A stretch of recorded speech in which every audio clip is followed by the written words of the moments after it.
আমরা আজকে সন্ধি নিয়ে আলোচনা করব। সন্ধি শব্দের অর্থ হচ্ছে মিলন। সন্ধি শব্দের অর্থ হচ্ছে মিলন। সন্ধিকে তিন ভাগে প্রধানত ভাগ করা হয়। প্রধানত বলতে বেসিক্যালি তিন ভাগে ভাগ করা হয়। তো একটা হচ্ছে স্বরসন্ধি, ব্যঞ্জন সন্ধি আর বিসর্গ সন্ধি। টোটাল হচ্ছে যে তিন ভাগে ভাগ করা হয়। তো আমরা হচ্ছে প্রথমে বিসর্গ সন্ধি দেখব। তো বিসর্গ সন্ধির এক নাম্বার নিয়ম হচ্ছে দন্তাস্ব, মধ্যাস্ব, তালেব্যাস্ব অথবা রেপ যদি থাকে তাহলে এগুলোর পরিবর্তে বিসর্গ বসাতে হবে। যেমন হচ্ছে যে নমস্কার। তো এই যে নম যোগ কার, এখানে ওই যে দন্তাস্বয়ের জায়গায় হচ্ছে যে বিসর্গ বসাচ্ছে। আবার হচ্ছে যে নিষ্ঠুর, এই যে মধ্যাস্বয়ের জায়গায় বিসর্গ নি প্লাস ঠুর। দুর্যোগ, রেপের জায়গায় বিসর্গ দু প্লাস যোগ। নিশ্চয়, নি প্লাস চয়, তালব্যস্বয়ের জায়গায় বিসর্গ। দুই নাম্বার বিসর্গ সন্ধি দুই নাম্বার নিয়ম হচ্ছে যে যদি হচ্ছে যে কোনো বিসর্গ সন্ধিতে বিসর্গ আগে থেকেই থাকে তাহলে ওইটা হচ্ছে যে খালি বিসর্গ থেকে দুই ভাগে ভাগ হয়ে যাবে। যেমন হচ্ছে যে প্রাতকাল, প্রাত প্লাস কাল, প্রাতকাল। ব্যঞ্জন সন্ধি নিয়ে আলোচনা করব। তো ব্যঞ্জন সন্ধি আলোচনা করার জন্য সহজ একটা নিয়ম আছে। সেই জন্য হচ্ছে যে আমরা ক খ গ ঘ উ চ ছ বর্গী জ ঝ ইয় ট ঠ ড ঢ মূর্ধন্য ত থ দ ধ দন্তান্ন প ফ ব ভ ম। আর এই 5 নাম্বার হচ্ছে যে কলামে একটা হচ্ছে যে অন্বেষণ নিলাম। এখন হচ্ছে যে একটা সহজ নিয়ম হচ্ছে যদি 3 নাম্বার কলাম থাকে, যদি 3 নাম্বার কলাম থাকে তাহলে সন্ধি বিচ্ছেদ করার সময় 1 নাম্বার কলাম হবে। সন্ধি বিচ্ছেদ করার সময় 1 নাম্বার কলাম হবে। খালি দয়ের পরিবর্তে এখানে ত নাই হয়ে খণ্ডেক তার হইতে পারে। তো 3 নাম্বার কলাম থাকলে 1 নাম্বার কলাম হবে। যেমন দিগন্ত, গ আছে, তাহলে এটা হচ্ছে যে 3 নাম্বার কলামের ভিতর পরে ক খ গ, তাহলে গ এর জায়গায় ক হবে। যেমন দিক যোগ অন্ত, দিগন্ত। সুবন্ত, ব আছে 3 নাম্বার সারিতে পড়ে, তাহলে 3 নাম্বার সারিতে যদি পড়ে তাহলে 1 নাম্বার সারি হবে প, তাহলে সুব যোগ অন্ত, সুবন্ত। তারপরে হচ্ছে তৎবধি, তৎবধির জায়গায় দ আছে, দ থাকলে ত না হয়ে খণ্ডিক তার হয়, তাহলে তৎ যোগ অবধি, তৎবধি। এখন হচ্ছে যে ব্যঞ্জন সন্ধির 2 নাম্বার নিয়ম দেখব। ব্যঞ্জন সন্ধির এখন হচ্ছে যে 2 নাম্বার নিয়ম দেখব। 2 নাম্বার নিয়মটি হচ্ছে যে যদি 5 নাম্বার কলাম থাকে, যদি 5 নাম্বার কলাম থাকে, 5 নাম্বার কলাম থাকলে সেটা হবে যে মো, 5 নাম্বার কলাম থাকলে সেটা হবে যে মো, উ ইয় মধ্যাহ্ন দন্তান্ন মো, এর সাথে অন্যেক্ষা, এটা হচ্ছে যে একটা বেশি।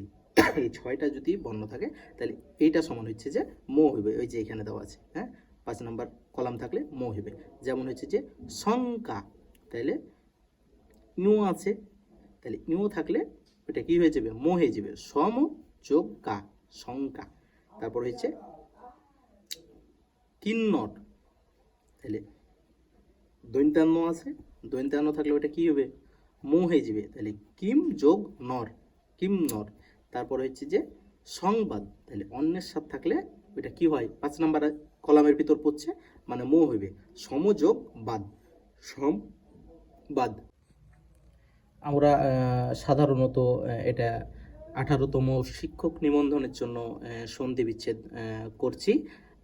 যে কোনো চাকরির পরীক্ষায় সাধারণত একটা সন্ধি বিচ্ছেদ আসে এবং 18তম শিক্ষক নিবন্ধনে স্কুল পর্যায়ে টুয়ে সন্ধি বিচ্ছেদ একটা আসবেই। এই নিয়মগুলো যদি ভালোভাবে তোমরা দেখে রাখো তাহলে এখান থেকে হচ্ছে যে 1 মার্ক কমান পেতে পারো। তো আমরা এখন ব্যঞ্জন সন্ধির 3 নাম্বার নিয়ম দেখব। যদি এই যে নিয়মটা হচ্ছে 5 থাকলে 1 5, অথবা 5 নাম্বার যদি সারি থাকে, 5 নাম্বার সারি থাকলে ওই 5 নাম্বার সারির জায়গায় মানে দুইটা যদি 5 নাম্বার সারির হচ্ছে যে মানে 5 নাম্বার কলামের যদি কোনো বর্ণ দুইটা থাকে, দুইটা যদি একসাথে বা পাশাপাশি যদি দুইটা বর্ণ থাকে তাহলে প্রথমটার জন্য এক নাম্বার সারি হবে, হ্যাঁ, এবং দ্বিতীয়টার জন্য হবে মানে যা থাকবে তাই হয়ে যাবে। একটা উদাহরণ দেখি, এখানে হচ্ছে যে দন্তান্নয়ে ময়ে যুক্ত আছে, তাহলে হচ্ছে যে দন্তান্ন 5 নাম্বার কলামের, মো 5 নাম্বার কলামের।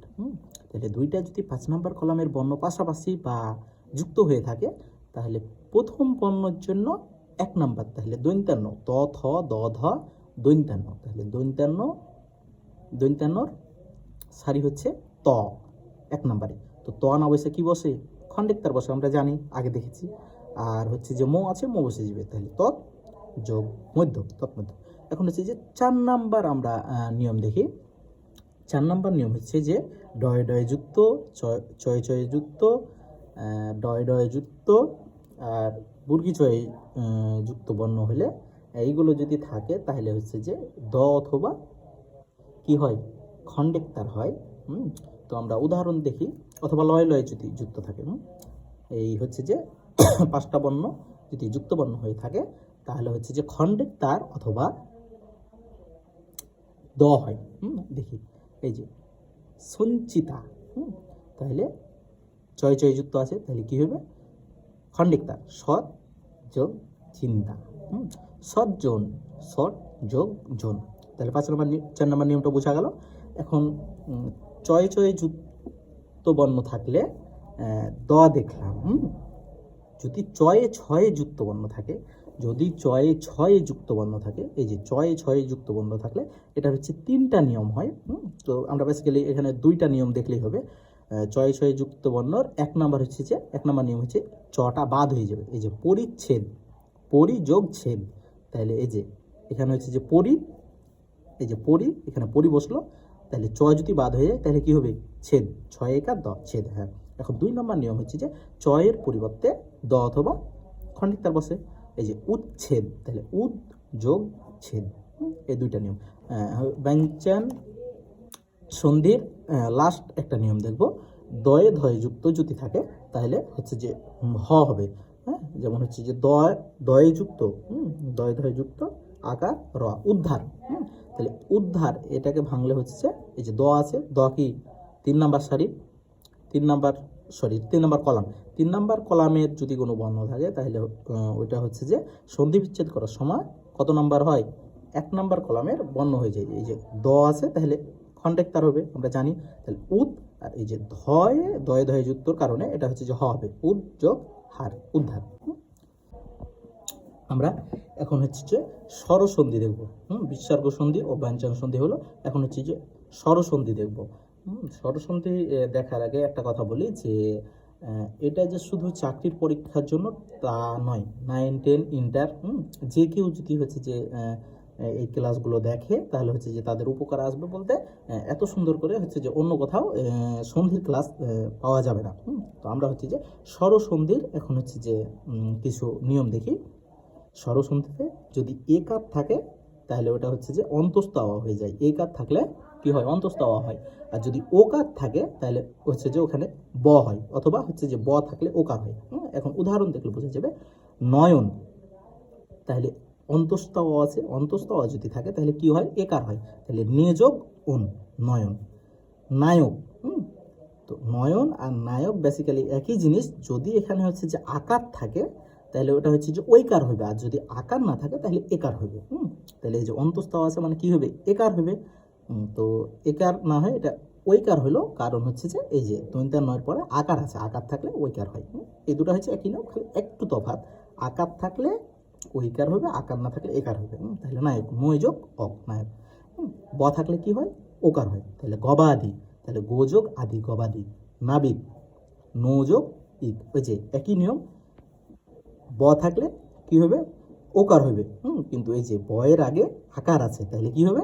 ঐকার হবে, ঔকার, ঔকার, ঔকার হবে। তাহলে নোযোগ ইক, নাবিক।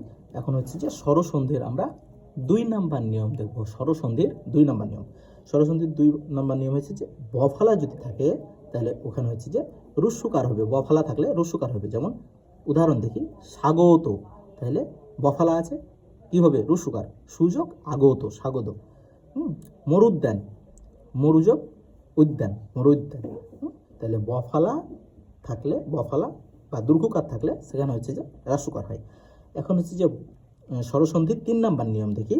যদি জফালা থাকে তাহলে হচ্ছে যে হ্রাস্যিকার বা দীর্ঘিকার হয়, হ্রাস্যিকার বা দীর্ঘিকার হয়।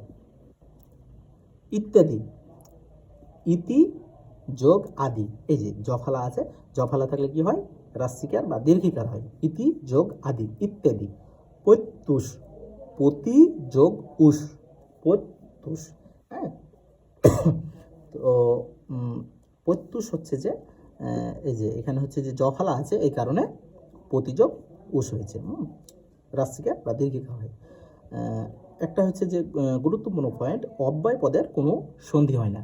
সন্ধি নিয়ে বেসিক আলোচনা শেষ করলাম প্রথম পর্ব। দ্বিতীয় পর্ব আসবে যেখানে হচ্ছে যে কিছু কিছু সন্ধি ব্যতিক্রম আছে, যে সন্ধিগুলো নিয়ে আলোচনা করা। তোমাদের যদি ভিডিও ভালো লাগে সাবস্ক্রাইব করে পাশে থাকতে পারো।